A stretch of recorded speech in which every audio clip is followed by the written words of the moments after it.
I'm in the middle of the capital of Connemara. This is Clifton. And you see that Alcock and Brown hotel there? Now, what's that got to do with Clifton? Everything, because here are the heroes. Alcock and Brown. First transatlantic flight ever made in June 1919.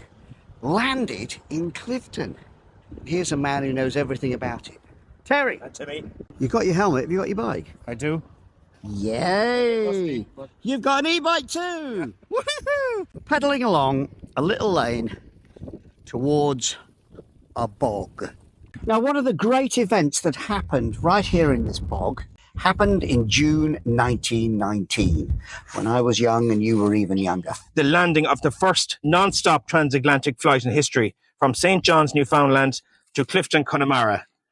So they were heading for, the job was to head from St. John's all the way to London. But then they had 16 and a half hours in the plane. The muffler went, so they had two Rolls-Royce engines, either side of them, blaring them out of it all the way. That would be pretty loud all the time! Yes. They had no radio. No radio. Radio broke. Oh. No Wi-Fi. Oh, no! Nothing on board. Crikey. Apart from a few OXO cubes and their trusty mascot. Love that. OXO cubes and a mascot will get you anywhere. Yeah. Why would you land in a bog? When they flew in, they seen the town of Clifton. Yes. They flew in over the Atlantic. They seen Eashel Island. Yeah. They flew in over the Sky Road. Yes. They went around Clifton and they were coming in the morning and people were going to mass and they seen them. Yeah. And they were wondering what was going on. So then they flew south here to the Marconi station, and there was a lovely green piece of land over here. And that is the exact spot. It's not a great thing to look at, is it? I mean, it's just a bog. But it's so exciting to think that they thought that was going to be a safe place to land. And it was. Nice soft piece of land. Soft, yeah. This was a memorial built in the 50s to commemorate the site.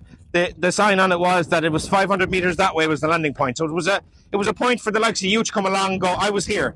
Rather than you have to walk out in the bog and get terribly inconvenienced and wet, they built this for the tourists. Good. That'll do. Yeah. Perfect. I'm happy with that. Yeah. The legend goes that they walked up to the bar, which was on site here. They had a social club here. And the lad said, who are ye? And they said, yesterday we were in America. They had a few beers here. They got their message off, landed in Clifton, all good. Please come get the plane. It's such a lovely story, and it's so wonderfully romantic, this tale. And it happened right here in this bog in Connemara. Brilliant.